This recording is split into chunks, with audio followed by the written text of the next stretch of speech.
What's going on, movie fans? My name is Michael Weer. I love talking about movies and I love ranking movies, and that is what we're here to do today because the month of February 2026 has come to an end, and at the end of every month on this channel, what I like to do is take a look back at all of the brand new releases that I had a chance to see and rank them from the worst to the best. Now, as you guys know, this is never just about my list, but it is about your list as well, and I would love to know all of the movies that you had a chance to see in February of 2026 and how you would rank those movies from worst to best in that comment section down below. And admittedly, this video is releasing a lot later than it normally would have, but right at the beginning of March when I was going to film this video, well, I got very sick, ended up getting strep throat, couldn't make any YouTube videos, so I apologize for the delay of this video, but it is finally happening on the 9th day of March. I am recording my February wrap-up video. I'm excited to bring you guys this ranked list, but before doing that, if this is the first time you found my channel, well, I would love for you guys to hit that subscribe button, check out all the different content that I have. Whether you like movie reviews, Blu-ray talk, or even ranked list videos, I've got a little bit of everything on my channel, and I'd love for you guys to check it out.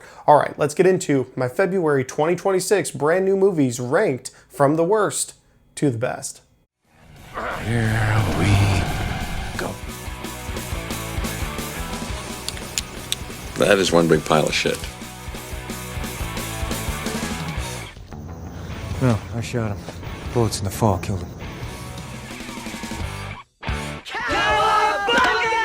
Now, I ended up seeing 7 brand new films in February of 2026, and if you want any more of my thoughts on any of those 7 films that we're about to talk about, well, I did quick reactions for all 7 of these movies. That's just where I give you guys a quick positive, a quick negative right after watching the movie. And this is typically where I would say I've also done full movie reviews for several of these movies, but in February, I don't know what happened to the time, but it just flew by, and I ended up only doing one full movie review, and that, of course, was for Scream 7. I did, however, review the entire Scream series throughout February. I did a Blu-ray collection update video, and I did a movie night with my wife, so there's a lot of content that I released, but as far as full movie reviews, I only did one for brand new films coming out in February. And again, I guess I'm apologizing for another thing. I will try to get more full movie reviews done in March of 2026. But moving back over to February, I did see 7 movies, and we are going to rank them right now. So at number 7, the worst movie that I saw in February of 2026 was Good Luck,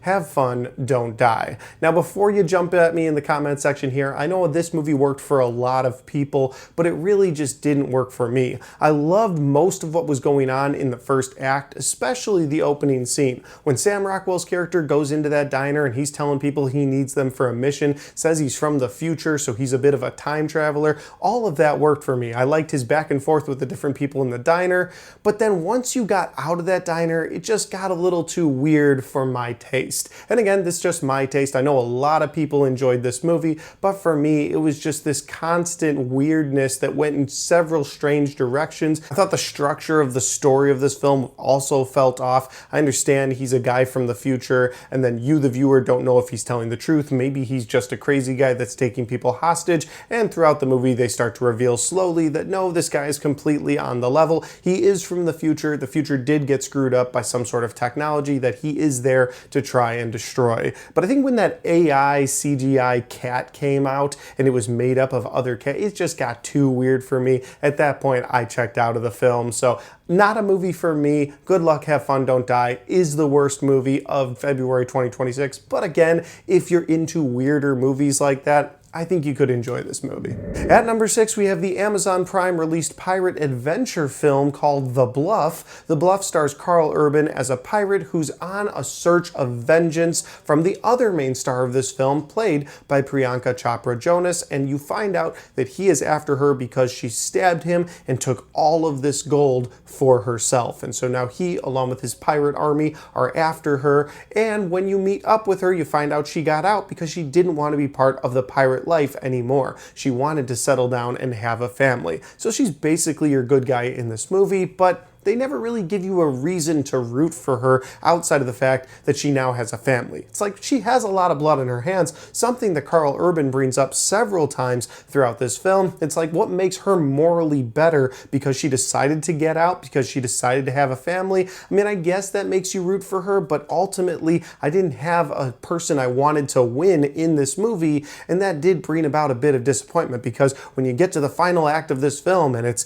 Karl Urban's pirate character versus Priyanka Chopra's Pirate X character, I didn't care. I was like, whoever wins, wins. Not a big deal. The movie isn't a total loss, though. If you like pirate adventure films, there's a lot of gunfights, swordplay, cannons going off. There's some fun action scenes throughout this movie. Amazon always spends a lot of money on its films. Sometimes it pays off, sometimes it doesn't. And I think in this movie, it pays off for the action side of things. I did enjoy myself during the action scenes, but the story overall was kind of bland. Again, I didn't really care who won, and I don't think that's what I should have done. I should have emotionally wanted Priyanka Chopra's character to win. Instead, I didn't care. That leads me to my number 5 pick for February of 2026, and it is Wuthering Heights. Now, this is a movie, admittedly, probably not made for me. So when I say it's number 5 and I say it's towards the bottom of the list, it's just a movie that I acknowledge isn't made for me. I did take my wife to go see this on Valentine's weekend, and she loved this movie, so for her, it's probably her favorite movie of the month. But this is my video, and again, my list,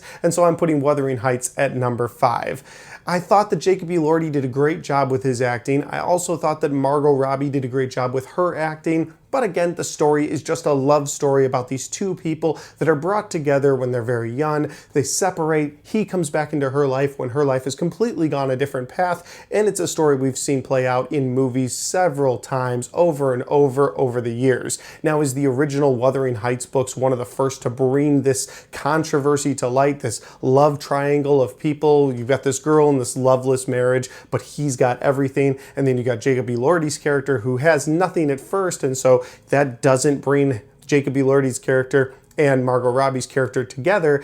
I understand that it might have been like the first to do that with Wuthering Heights, the book, but now in 2026, I've just seen this story so many times played out in so many different films and so many different stories. It's been adapted over and over again. So when you adapt the source material again, somehow the original source material feels stale. It feels like something I've seen too many times. So on top of being a movie that's not necessarily for me, I felt like the plot was predictable. I felt like I knew every step that this movie was going to take. And for me, that's why Wuthering Heights is number 5. At number 4, we have a horror movie, and admittedly, this is a bit of a B horror movie, but it is the film Whistle. Going into February, I had very little to no hope for the movie Whistle. It's a movie about a bunch of teenagers who just randomly find this ancient death whistle, and one of the girls, of course, blows into this death whistle, and anyone that was around to hear the whistle will now meet their own death. Essentially, their death from the future is now going to come to where they are now, and by touching them is going to give them whatever death that is. So one guy dies in a car accident, and he's all mangled and messed up, and so when his future death self meets up with him and touches him, well, you just see him contort and his body rip apart like he's being in a car accident at the time. It's actually a really cool scene in the movie, and one of my biggest positives for this film. All of the death scenes in this movie were really well done. I liked how the deaths worked. I liked how your future self would end up being the one killing you. If you died of old age, well, guess what? You were going to have old age death come after you, and so you'd have this really pretty girl who gets touched by death in the future, and now she just starts to wither away and turn into skin and bones. All of the deaths in this movie worked for me. The kills were great, and I thought they were well thought out. As for the negatives in this movie, the story does become a bit of a wash, rinse, repeat storyline because you have the teenagers who blow into this death whistle. Death now comes for each and every one of them, and so it's just this wash, rinse, repeat of one of these teenagers by themselves as death catches up to them. Maybe it tries to jump scare you, and then it gets them and they die, and it moves on to the next person, all the way down the line to the person who blew the whistle in the first place. So there is a bit of a wash, rinse, repeat to the storyline. One of the other big positives that I have for this film is kind of a spoiler, so spoilers ahead for Whistle, I suppose, but I liked how they ended this movie. I liked that the teenagers throughout this film were the ones that were surviving these different attacks. They were learning that there was this pattern, and they learned that they needed to do something about it, like they needed to find a way to stop the death whistle. So they come up with this way where if you sacrifice someone else, well, then you can live and the death whistle will pass you up. And I liked that because they followed through on it. So many times in horror movies, you see all of the different protagonists try to evade death. All of the Final Destination movies are like this. They think there's a way for them to substitute themselves for death, but eventually by the end of the film, you find out you absolutely can't cheat death. But in Death Whistle, they do find a way for a couple of the characters to cheat death. They find a way for them to get around this ancient death whistle curse, and I liked that. That really worked for me. I appreciate when a horror movie can do that. Overall, I had a fun time with Whistle. It's not a movie I'd necessarily go right back to, so I feel pretty confident putting it at number 4 on this list. At number 3, we have the crime drama film Crime 101. This film stars Chris Hemsworth as a guy who commits robberies right along the 101 highway in California so that he can make a quick getaway. In this film, you have Mark Ruffalo as a police officer that's currently after him and also very obsessed over him because nobody else in the police precinct thinks that this guy is actually committing these crimes next to the 101 highway over all of these years. But as it turns out, he's absolutely right because Chris Hemsworth's character has been doing this for a long time, commits these crimes really close to the 101 highway, so he can make a very quick getaway every single time that he does it. And Chris Hemsworth's character in this movie is basically a cross between Jason Statham as the transporter and Jason Statham in any Guy Ritchie movie. Very suave, very put together, has really nice cars, can commit crimes without hurting people and get away quickly. That's his character. And while all of that is going on, you also have Halle Berry's character, who is an insurance adjuster, and essentially she gets brought into this movie because of the first robbery that Chris Hemsworth does in the film is steal a bunch of jewels. Well, Halle Berry's character is the insurance adjuster that's connected to these different jewels, so she's investigating it. That's going to bring her into contact with Mark Ruffalo's character, and it's going to bring her into contact with Chris Hemsworth's character. So you have a bit of a cat and mouse throughout this entire film between Ruffalo's character and Hemsworth, and I think they both do a great job. I think the story overall is a lot of fun. Plus, Barry Coegan shows up in this movie as another person committing crimes along the 101 freeway, essentially brought in to do the jobs that Chris Hemsworth won't do, and when they end up crossing paths, well, they end up getting into a great car chase. Well, it's more of a car chasing a bike,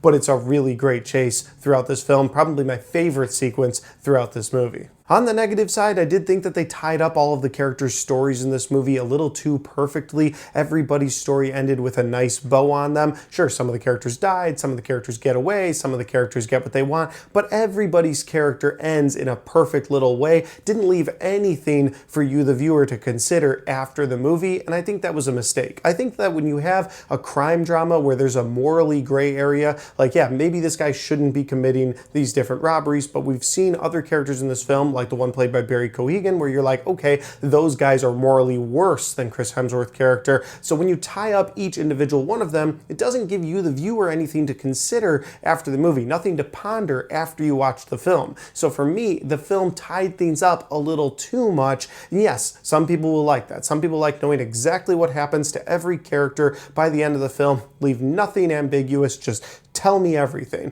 But I like a little bit, especially in a crime drama, for me to think about afterwards. But I don't have to do that with this movie, and I do think that is a bit of a negative for Crime 101. Overall, though, I had a really fun time with Crime 101. It is a movie I would watch again in the future, and I thought it had great performances throughout, and that's why it's number 3 on this list. At number 2 is a thriller comedy film called How to Make a Killing, and that's probably how I would describe this film, because it's got some great thriller elements, while it also made me laugh out loud several times. The film stars Glenn Powell, who I think is one of the best actors working today, and in this film you find out that his character was disowned by a very wealthy family when he was just a baby because they didn't want him to be born.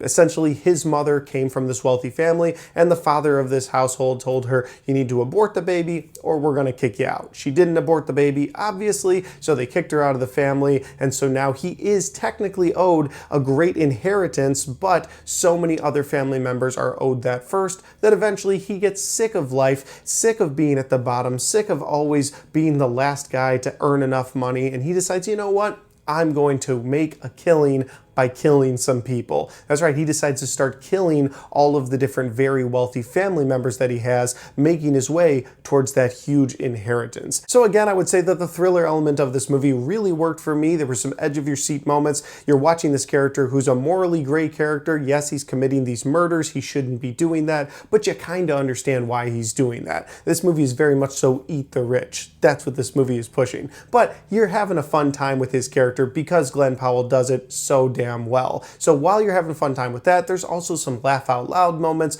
where his character almost gets caught, or his character starts to fall in love with people that he shouldn't be falling in love with. And I think there's some really great moments in this movie. Where the movie starts to falter a bit for me, and the reason it's at number 2 and not number 1, is mostly the pacing of this film. I found some of those moments I already talked about very engaging, right at the edge of your seat, while I found other moments in between those very slow paced, where I was like, all right, let's get to the next murder. That's why I'm here. I mean, the whole plot of this film is this guy killing off different people, but then they'll just go on these really long moments in the movie where he's not even planning to murder. He's kind of out of the game. He's like, you know what? I killed some people. I got to a good place. Maybe I'm good here. And the only tension that's still ramping up is between his character and Margaret Qualley's character, who is a friend he had as a little kid, and then they go in and out of each other's lives for a long time, and then once he starts killing his way into this family, he starts connecting with her character even more. But I think a lot of those connection scenes between him and Margaret Qualley really slow things down, and so I feel like the pace is very uneven in this movie. The ending is satisfying enough. It does have a bit of an ambiguous ending for where Glenn Powell's character is going to go at this point. He gets into a car with Margaret Qualley at the end, and I won't spoil things here,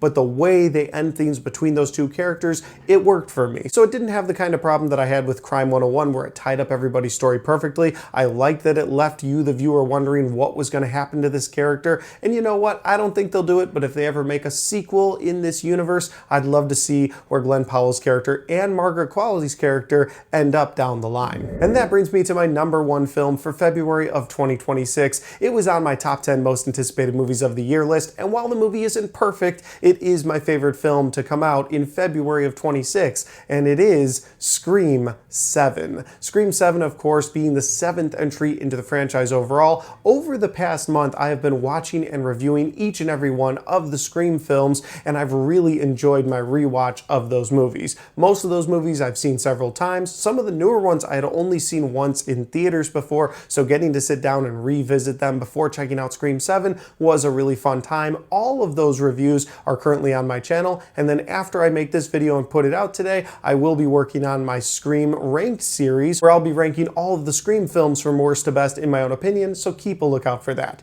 But back to Scream 7, I really enjoyed so much of this movie, especially the kills, the blood, the violence, the gore. This had some of the best kills in the entire franchise. Now, not all the kills are that good, but there's at least 2, one in a bar and one on a stage, that pretty much are the best kills of the Scream franchise and some of the best kills we've had in a slasher movie in the last 10 years. Like, they're that damn good. Another quick positive I have for Scream 7 is that it takes place in the fictional town of Pine Grove, Indiana. And while Pine Grove might be fictional, Indiana is where I live, and it's very near and dear to my heart. And so I liked that Indiana got a little representation in the Scream films, but not just that. I liked the Midwest atmosphere that this film brought. None of the Scream films have ever done anything outside of California or New York City. So to bring this to Indiana, to a little Midwest town, it really felt special to me. I loved the fog rolling in at night, the crunching leaves of the fall. All of it reminded me of fall in my own hometown in Northwest Indiana. So I really liked what they did with the setting of Scream 7 as well. While I have done a full review for this movie, and it is on my channel right now, the final positive I'll talk about in this movie is going to be the emotional relationship between both Sydney and Tatum. The mother and daughter relationship,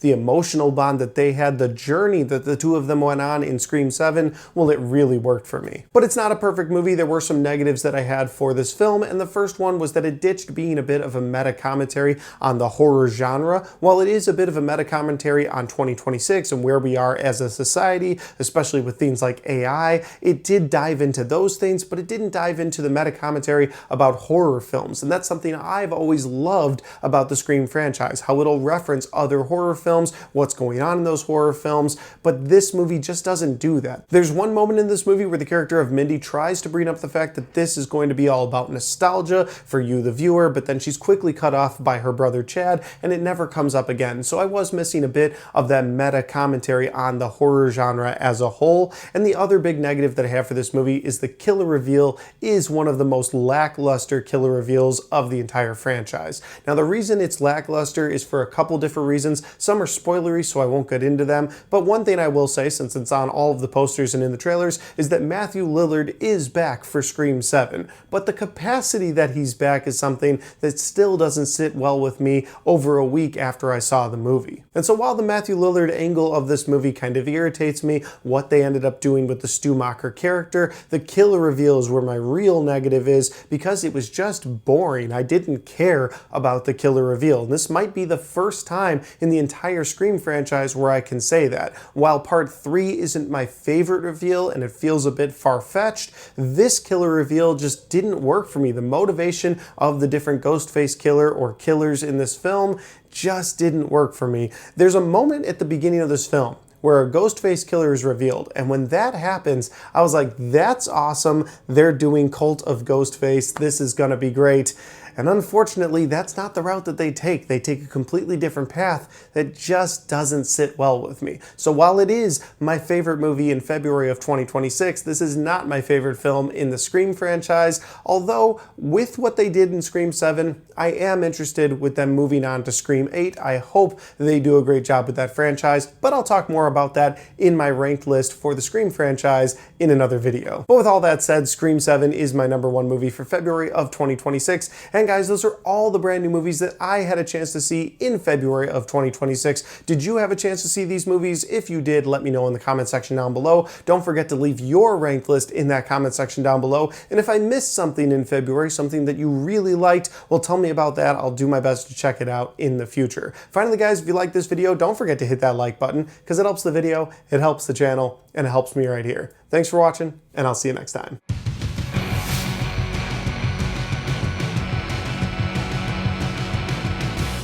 Alright guys, we got to the end of my February wrap-up video. Had a great time making this video. I am in a hotel, so inevitably someone in the comments will be like, I miss your old background, I wish you had it. Listen, I work, I have to travel, I have to go to hotels. It is what it is. But that said, I did finally feel good enough. My voice finally felt good enough to do a full video for YouTube. And so I wanted to put out my February wrap-up video. I hope you guys enjoyed it. And I'm looking forward to all the films we get in March of 2026. I've already watched one movie in March. It was a fun time. I did skip The Bride this past weekend. I have not heard good word of mouth on that, so it just hasn't been a priority for me. But that said, I am looking forward to other movies in March, and I'm looking forward to doing reviews for those movies. Until then, though, if you want to check out any of the other content on my channel, well, I've got all of my best and worst of 2026 right there, and I've got all of my best and worst of 2025 right there.